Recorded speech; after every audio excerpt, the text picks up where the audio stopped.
પ્રણામ દર્શક મિત્રો, હું સુધીર શાંતિલાલ રાવલ વી ટીવીમાં આપનું સ્વાગત છે. સૌરાષ્ટ્ર એ સંતોની ભૂમિ છે અને એમાંય જૂનાગઢની ગિરનારની તળેટી એ આપણી સાંસ્કૃતિક બાબતોની અંદર ખૂબ અગમ્ય આકર્ષણ ધરાવે છે. એનું અનેરું મહત્ત્વ છે.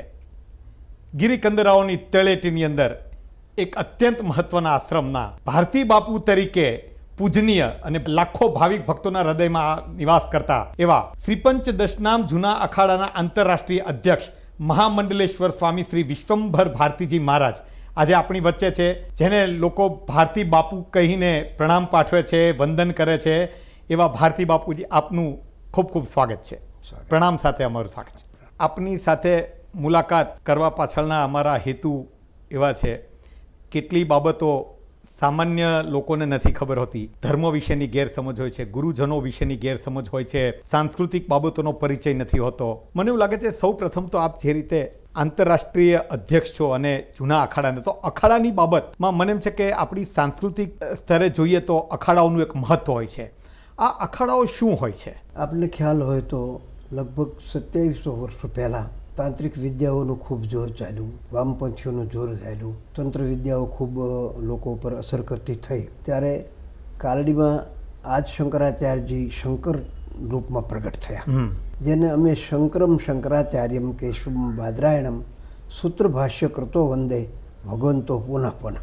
ઉપનિષદે આવું કહ્યું અને ભગવાન શંકરાચાર્યએ 5 વર્ષની વયમાં માતાજીની બહુ આગ્રહ કરી અને સંન્યાસ લેવાની માતાએ જ્યારે ના પાડી ત્યારે એક લીલા એવી કરી કે જળાશયમાં માતાજી કપડાં ધોતા હતા અને શંકર અંદર સ્નાન કરવા ગયા અને મગરે એમને પકડ્યા. પછી છોડતા નહોતા, એટલે કે માં મગર મને લઈ જાય છે, હવે મારું શરીર નામીન વિલીન થશે, તું મને સંન્યાસ લેવા દે તો મગર છોડશે. ઓકે. આવી એક લીલા કરી અને મગરે છોડી દીધા. શંકરાચાર્ય દીક્ષા લેવા માટે નર્મદા કિનારે ભ્રમણ કરતાં કરતાં કરતાં કરતાં કરતાં અહીંયા ઓમકારેશ્વરમાં ગોવિંદ પાદાચાર્યજી એમની પાસે રહી અને દીક્ષા લીધી સંન્યાસની. અને 18 વર્ષની વયમાં એમણે શાંકર દિગ્વિજય કર્યો. દિગ્વિજય કરવા માટે જે રાજ્યોમાં જે સ્થળોમાં ગયા, ક્યાંક શસ્ત્રો દ્વારા અને ક્યાંક શાસ્ત્રો દ્વારા. શસ્ત્રો માટે એમને અખાડાઓની જરૂર પડી, કારણ કે એ વખતે પોતાની પાસે તો કોઈ સંપત્તિ હતી નહીં,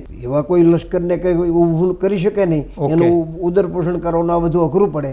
એટલે ત્યાગી સંન્યાસીઓનું એક દળ ઊભું કર્યું. 7 અખાડામાં એને વિભાજિત કર્યું. જૂના, અગ્નિ, આવાહન, નિરંજન, નિર્વાણી અને અટલ આનંદ, આવા 7 અખાડોમાં એને 7 અખાડાઓને વિભાજિત કરી.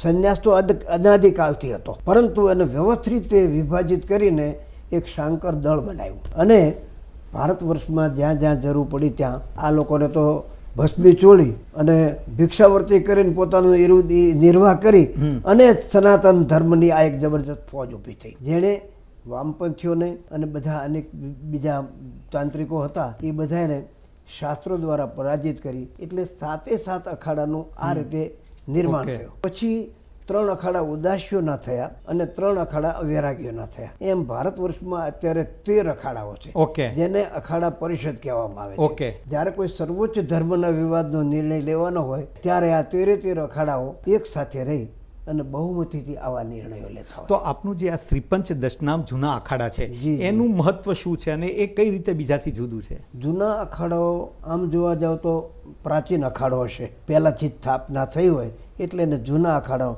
અને જૂનાગઢ એનો અખાડાનું મુખ્ય કેન્દ્ર મનાય છે, એટલે પણ જૂના અખાડા તરીકે નામ આવ્યું. બીજું, જૂના અખાડો એક દત્ત ભગવાનની ભૂમિકા છે, તપસ્યાની. અને જૂના અખાડાના ઈષ્ટદેવ ભગવાન દત્તાત્રેય છે. જ્યારે પણ પાલખી નીકળે કુંભ મેળામાં, ગિરનારમાં, ત્યાં સૌથી પહેલા દત્ત ભગવાનની પાલખી નીકળે.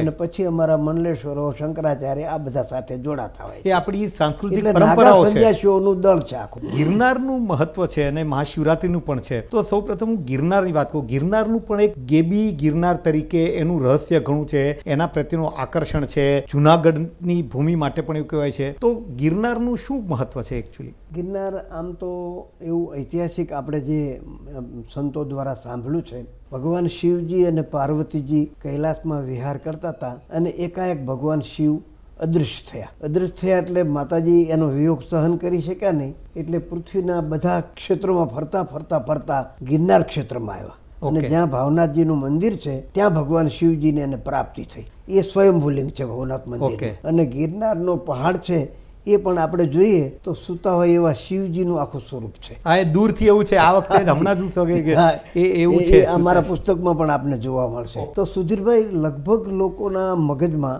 ભગવાન દત્તાત્રેયની તપસ્થલીનું આ સ્થળ, જેની દેવ દિવાળી એટલે કારતક સુદ 11થી 10 લાખ માણસો અત્યારે પરિક્રમા કરે છે. 10 લાખ 36 કિલોમીટરની આ પરિક્રમા છે, એક જ શિખરની પરિક્રમા. અને એ પરિક્રમા કરીને લોકો એક તો જાણે લીલી વનરાય હોય એટલે ને લીલી પરિક્રમા કહેવામાં આવે છે.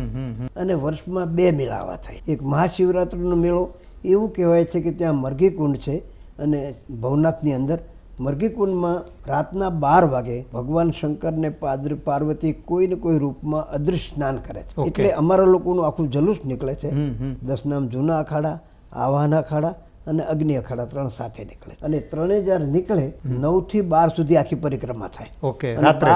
હા, અને 12 વાગે ભવનાથનું લોક કરેલું મંદિર, ઓલા દરવાજો ખુલ્લો થાય. કુંડ આગળ. એટલે અમારા સંન્યાસીઓ બધા ઓકે. એમાં એની પૂજન વિધિ કરે છે દેવતાઓની, અને પછી નાગાઓ સ્નાન કરે છે. એમાં પણ નિયમો હોય કે પ્રથમ કોણ સ્નાન કરે કે બધા હા, એ? હા, એમાં નિયમ એવો હોય છે કે પહેલા દેવતાઓનું સ્નાન થાય. 3 અખાડાના 3 દેવતા, પહેલી પાલખી દત્તાત્રેય મહારાજની અને જૂના અખાડાની, પછી આવાહન અખાડા ભગવાન ગજાનનની પાલખી, અને ત્રીજી માં ગાયત્રીની પાલખી, એની પાછળ અગ્નિ અખાડો એટલે એ બ્રહ્મચારીઓનો અખાડો છે. એ રીતે પ્રથમ સ્નાન આપ કરતા હશો અત્યારે. તો એ કેટલા વર્ષથી આ પરંપરા ચાલુ છે? આમ તો ઘણા વર્ષોથી હશે. મારી લગભગ 70 વર્ષની અનુભૂતિ છે આ ભવનાથ ક્ષેત્રની. કારણ કે મેં 17 વર્ષની વયે સંન્યાસ ધારણ કર્યો છે. આપનું નાનપણથી અત્યાર સુધીની જીવન યાત્રાના કેટલાક સંસ્મરણો કહો. કેટલા 17 વર્ષે આપે સંન્યાસ ધારણ કર્યો? જી. ત્યાર પછી? એમાં 13 વર્ષ હું બ્રહ્મચારી તરીકે રહ્યો. અને વિરમગામ તાલુકાનું એક વંથલ ગામ, વંથલમાં આનંદ આશ્રમ સ્થાપિત એક બ્રહ્મચારીજી હતા, પુરુષોત્તમલાલજી મહારાજ. એમની પાસે 10 વર્ષ રહ્યો. શ્વેત વસ્ત્રોમાં રહ્યો, બ્રહ્મચારી તરીકે રહ્યો. અને 65માં મેં અલ્હાબાદ કુંભમાં, પ્રયાગ કુંભમાં ગુરુદેવ અવંતિકા ભારતીજી મહારાજ પાસેથી સંન્યાસ ધારણ કર્યો. તો આપને પ્રેરણા ક્યાંથી મળી હતી આટલી નાની ઉંમરે? પૂર્વાશ્રમમાં એવા કૌટુંબિક પ્રસંગો ઊભા થયા. આ શરીરના પૂર્વાશ્રમના કુટુંબમાં 25 માણસનું કુટુંબ હતું. એમાં 1 વર્ષમાં 13 માણસો બ્રહ્મલીન થયા. ઓહો.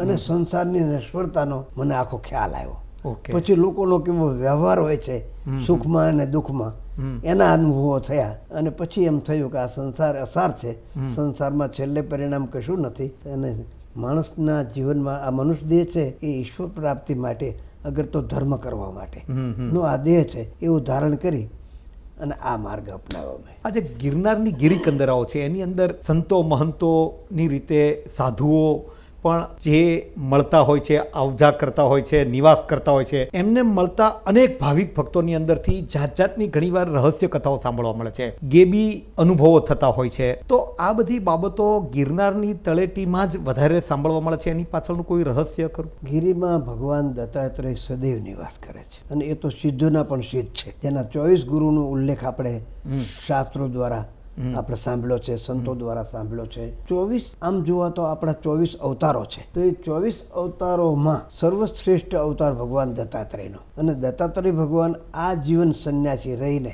દિગંબર રહીને, દિશાઓ વસ્ત્ર જેના, અને બ્રહ્મા વિષ્ણુ મહેશ્વર અત્રિના કુળમાં ઉત્પન્ન થયા પોતે. મહાશિવરાત્રિનું જૂનાગઢની જ વાત છે કે જે બાવાઓની વાત છે કે રાતોરાત અચાનક આવી જાય છે ને કેવી રીતના સ્નાનમાં બધા નરી આંખે જોવે છે. સંપર્કમાં જે લોકો આવતા ન હોય, જેને કોઈ જનસંપર્કની જરૂર જ નથી, એને આહાર કે બીજું ત્રીજું એવી કોઈ લોકોની પાસે જરૂરિયાત નથી, એવા ગુફામાં રહેતા મહાત્માઓ પણ અમારી આ આવી જાય છે. પણ એ ક્યાં જતા રહે છે? શું રહસ્ય છે? એ આખી અદ્ભુત રહસ્યવાળી વાત છે. અને ઘણી પછી દંતકથાઓ ઊભી થઈ જાય છે. ઘણી રહસ્યવાળી વાતમાં આપના વિશે આપ શું કહી શકો? હું એવું વિચારું છું કે આવા વિષમ સમયમાં પણ આપણે ત્યાં અનેક પ્રકારના સનાતન હિન્દુ ધર્મ ઉપર પ્રહારો આવ્યા. અત્યારે વિશેષ કરીને અનેક પ્રકારના આક્રમણો આપણા સનાતન ઉપર આવી રહ્યા છે. એવા સમયમાં પણ આવા કોઈ યોગી પુરુષોના ભજનો દ્વારા આપણું સનાતન હિન્દુ ધર્મનું ગૌરવ, જેમ ભગવાન શ્રી કૃષ્ણ ગીતામાં કહ્યું, યદા યદા હિ ધર્મસ્ય ગ્લાનિર્ભવતિ ભારત અભ્યુત્થાનો ધર્મસ્ય તદાત્માનમ શ્રદ્ધામ્યહમ પરિત્રાણાય સાધુનાય વિનાશાય ચ દુષ્કૃતામ ધર્મ સંસ્થા આપનાર થાય સંભવામી યુગે યુગે. એટલે હું એવું માનું છું કે ઈશ્વરની કૃપા લઈને કોઈ મહાપુરુષો અબજમદાસ આપણા 1600ના સૈકામાં નામદેવ, તુલસી, કબીર, મીરા આ ઘણા અદૃશ્ય સંતોનું અવતરિત થયું અને એ અવતરણો દ્વારા ઈશ્વરનો મહિમા સંસારની અંદર વધ્યો. એવી રીતે આવા સમયમાં અમુક વસ્તુઓ હશે, પણ હું ચમત્કારોને બહુ માનતો નથી. નરસિંહે જે ચમત્કારો જુનાગઢમાં કર્યા, 52 કામ કરવા માટે ભગવાને અનેક રૂપ ધારણ કરી નરસિંહ ત્યાં આવ્યા, પણ નરસિંહે ક્યાંય પોતે એના મોઢામાં વૈષ્ણવજન તો તેને કહીએ આ સિવાય કોઈ બીજી બાબતના ચમત્કારો પોતાની વાત નહીં, પણ એ ચમત્કારો હશે ખરા.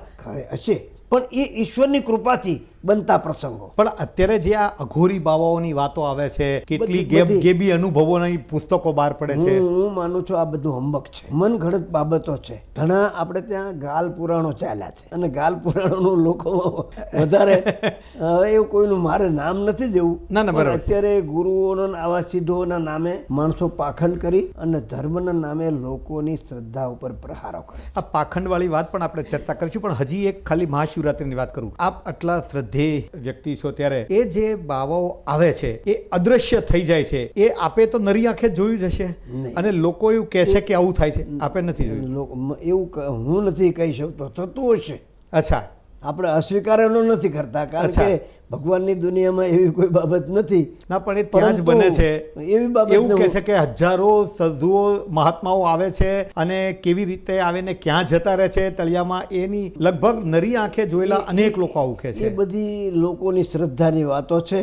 એ લોકોની શ્રદ્ધા ઉપર હું કોઈ પ્રહાર કરવા નથી માંગતો. તો આ જે હશે એ લોકો નજીકમાં જ રહેતા હશે, એ જ લોકો આવતા હશે, એવું કેવું છે આપ? સંતો તો બહારથી પણ આવે છે. ઓકે. દાખલા તરીકે યુપીમાંથી, મધ્યપ્રદેશમાંથી, અનેક સ્થાનોમાંથી સ્થાનધારી સંતો દર શિવરાત્રિએ લગભગ 1.5 થી 2,000 સાધુ થાય છે અમારે. પરંતુ આવી અદૃશ્ય બાબતો હું સમજી શક્યો. ના, ના, બહુ સારી વાત કે આપ હિંમતપૂર્વક આવું કહો છો. એટલે સાબિત થઈ શકે. લોકોએ, હું એવું માનું છું કે ચમત્કારોથી આકર્ષાવવું જોઈએ નહીં, પણ જેનું જીવન પવિત્ર હોય, આદર્શ જીવન હોય, લોકોની સામે એનું ખુલ્લું કિતાબ જેવું જીવન હોય, આવા મહાપુરુષો તરફ આદર રખાય. બાકી અંધશ્રદ્ધાથી જ્યાં ત્યાં દોરાવું અને પરિણામ અત્યારે કેવા કેવા સામે રોજ ટીવીના ચેનલોમાં જોઈએ કે અખબારોમાં જોઈએ. તો પહેલા જે ગુરુ તરીકે પૂજાતા હતા, પણ એ લોકો અત્યારે જેલના સળિયા પાછળ હોય છે. આવા અનેક દાખલાઓ આવા છે. અનેક દાખલાઓ. આપનું જે આશ્રમ છે એની શું શું પ્રવૃત્તિઓ છે? મારા શ્રી ભારતી આશ્રમ, એને શ્રી ભારતી આશ્રમ ગુરુકુલ સેવા ટ્રસ્ટ નામનું ટ્રસ્ટ બનાવેલું છે. અને આશ્રમમાં અન્નક્ષેત્ર, અત્યારે 500,000 માણસો રોજ અન્નક્ષેત્રમાં જ્ઞાતિ, જાતિ, સંપ્રદાયના ભેદભાવ સિવાય નિઃશુલ્ક ભોજન કરે છે. આજે પણ લોકો, આટલા લોકો રોજ જ નિઃશુલ્ક ભોજન કરે છે. 500,000 માણસો, અને શિવરાત્રિમાં તો લાખોની સંખ્યા ઓકે. એને વિનામૂલ્ય ભોજન મળે છે. બીજું એક ગૌશાળા ચલાવીએ છીએ. પછી એક ગુરુકુળ એટલે કે એક વિદ્યાભવન છે, ધોરણ 1 થી 12 સુધીનો અભ્યાસ કરે છે. ઓકે. અને અમુક છાત્રાલયના છાત્રો, લગભગ અત્યારે 60 છોકરાઓ છાત્રાલયમાં રહે છે અને એ અભ્યાસ પણ ત્યાં આશ્રમમાં કરે છે અને ત્યાં રહે છે. અન્નક્ષેત્ર, ગૌશાળા, ભોજનાલય, એક નવું ઔષધાલય બનવા જઈ રહ્યું છે, હમણાં જ શરૂઆત થઈ છે અને એ અત્યારે બની રહ્યું છે. એટલે સાર્વજનિક લોકોને આરોગ્યની સેવા પણ પ્રાપ્ત થાય, એટલે આવી બધી પ્રવૃત્તિઓ, લોકસેવાની પ્રવૃત્તિઓ અને અમારું ભોજન. તો આપના અનુયાયીઓ પણ તે બધા સંચાલનમાં ને એમાં મદદ કરતા હશે, અથવા તે ખાખરી ટીમ હશે? બંને ટ્રસ્ટના ટ્રસ્ટીઓ પણ છે અને સાથે સાથે આપણા અનુયાયી વર્ગો પણ અમુક સાથે જોડાયા છે. કાંઈક એવા લોકો પણ એમ ખ્યાલ હોય કે ભાઈ આવું કંઈક થાય છે તો આપણે ભાવિક ભક્તો એ પણ સેવા આપવા તૈયાર થઈ જાય. શ્રદ્ધા જરૂરી છે. હા. શ્રદ્ધાથી આવા કામ થાય છે. કોઈ કામ એવા નથી કે ન થાય, પણ ઘણી વખત શ્રદ્ધાનું દુરુપયોગ પણ થાય છે સમાજ. વર્તમાન સમયની અંદર ધર્મના નામે, પ્રચાર પ્રસારના નામે, અથવા તો ગુરુ ભક્તિના નામે એટલી બધી શ્રદ્ધા કે જે અંધશ્રદ્ધા કહેવાય એ કક્ષાએ વકરી છે, એવું કે અથવા તો અંધશ્રદ્ધાની હદ ઓળંગી જાય એવું થતું હોય છે. ત્યારે એક બાબત સૌથી મહત્વનું કે ધર્મ જે છે એ ધંધાનો સ્વરૂપ લઈ રહ્યો છે એવું લાગે. જ્યાં સાચી આસ્થા ભક્તોની નંદવાય એવા પણ કેટલાક પ્રસંગો સર્જાય છે. એને આપ કઈ રીતે જોઈ રહ્યા છો? સુધીરભાઈ, આમાં એવી બાબત છે કે લગભગ સંસાર દુઃખથી ભરેલો છે. કોઈને કોઈ પ્રકારનું, દરેક વ્યક્તિને કંઈ ને કંઈ દુઃખ છે અને દુઃખથી માણસ કંઈક ને કંઈક પોતાના આશ્રયસ્થાનો ગોતતા હોય છે. અને ધતિંગ કરનારા પાખંડી લોકો આવા માણસોની શ્રદ્ધા ઉપર હાવી થઈ જાય. એટલે પ્રલોભન છે સંસારમાં. આપણે ત્યાં એક કહેવત છે કે લોભી હોય ત્યાં ધુતારા ભૂખ્યા ન મળે. એટલે લગભગ પ્રલોભનવાદી માણસો આમાં ફસાય છે.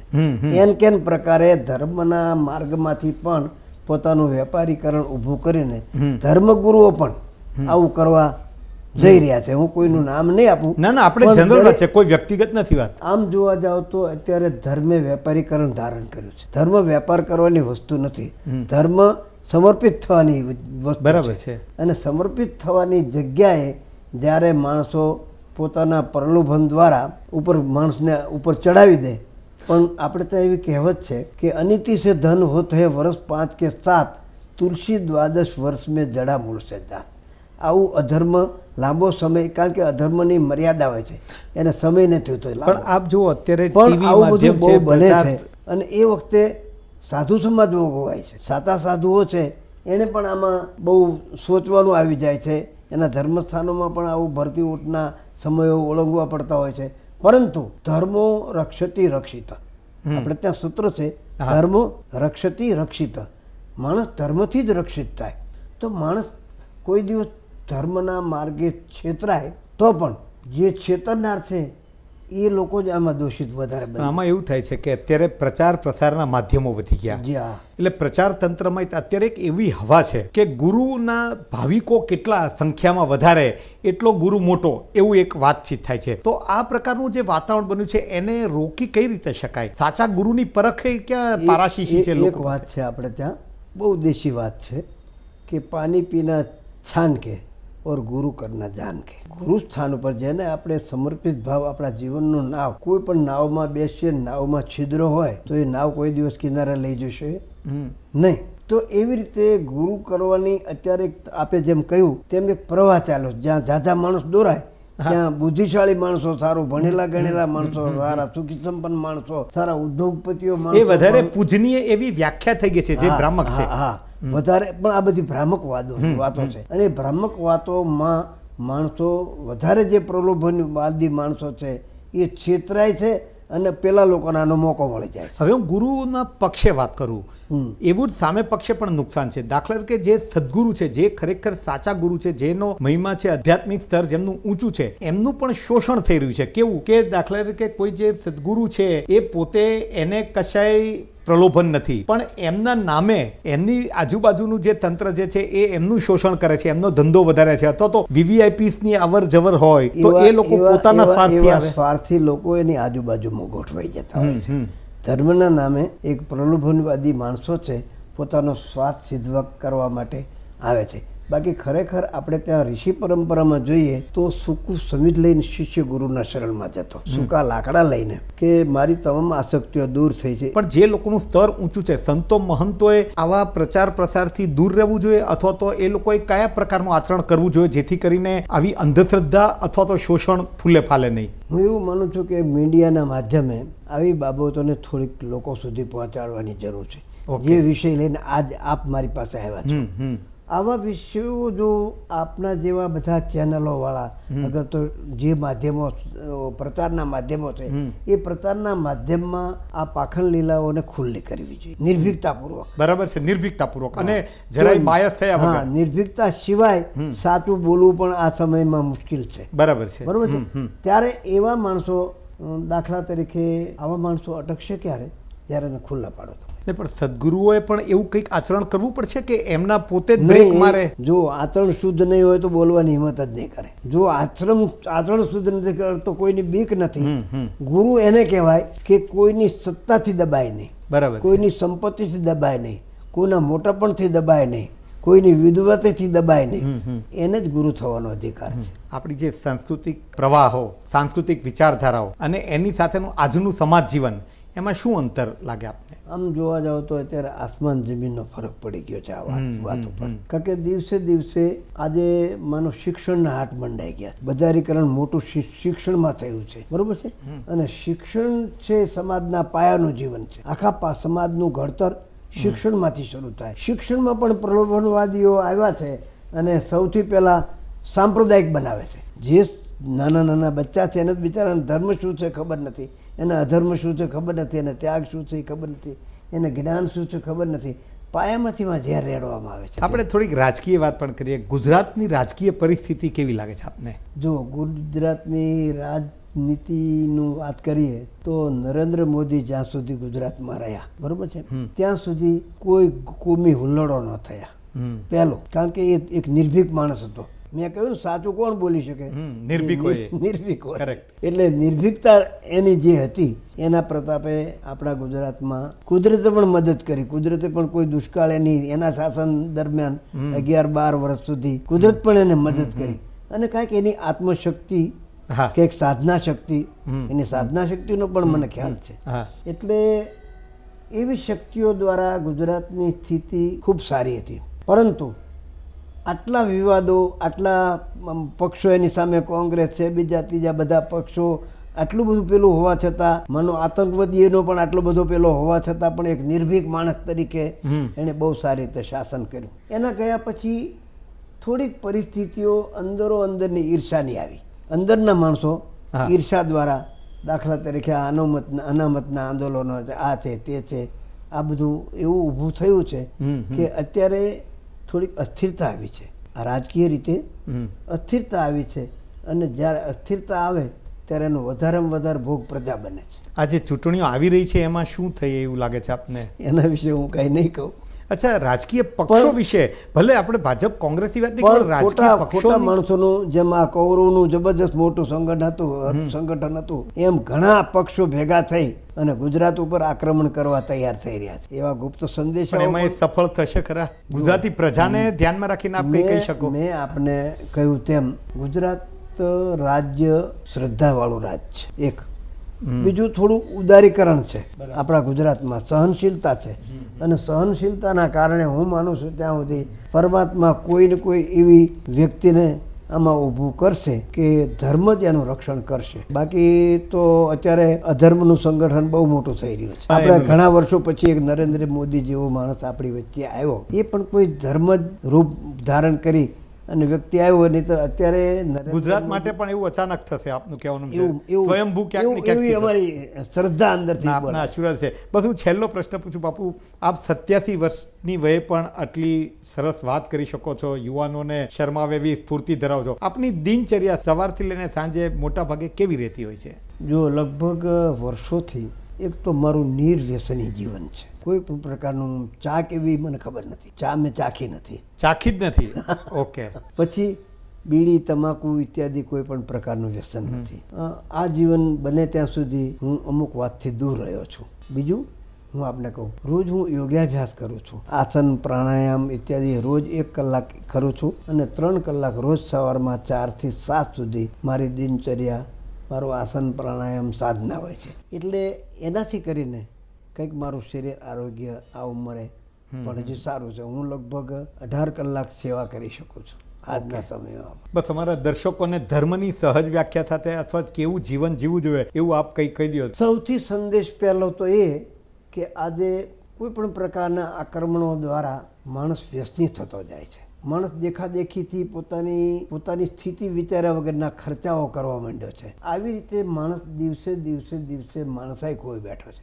અત્યારે સમાજમાં મોટી માણસાઈની દુષ્કાળતા છે. એ માણસાઈ જ્યારે ખોવાય છે ત્યારે આ સૌથી પહેલાં આખો સમાજ નિર્વ્યસની બને. પછી માણસ ભ્રષ્ટાચારથી દૂર રહે. કારણ કે અત્યારે ભ્રષ્ટાચારે રાવણનું રૂપ ધારણ કર્યું છે. ભય, આતંક અને ભ્રષ્ટાચાર ત્રણેય અત્યારે જન સંવેદનશીલ છે. ત્યારે સૌથી પહેલાં ભય, આતંક અને ભ્રષ્ટાચાર સમાજમાંથી દૂર થાય. બીજું, રોજ ઘણી ગૌહત્યાઓ થાય છે, કરોડોની સંખ્યામાં. ગૌહત્યા ભારત વર્ષમાંથી કાયદો બનીને બંધ થાય અને ગાયને રાષ્ટ્રીય પ્રાણી જાહેર કરવું. સૌથી પહેલું કામ આ ભારત વર્ષમાંથી એક ભ્રૂણ હત્યા દૂર થાય અને એક ગૌ હત્યા દૂર થાય. બહુ જરૂર, 2 થવાની બહુ જ જરૂર છે. બાપુ, ઓફ ધ રેકોર્ડમાં અમારી સાથે વાતચીત કર્યા બદલ ખૂબ ખૂબ આભાર. હાજી ખૂબ. આ હતા પૂજ્ય ભારતી બાપુ. આવતા સપ્તાહે ફરી મળીશું એક નવા મહેમાન સાથે. ત્યાં સુધી જોતા રહો VTV.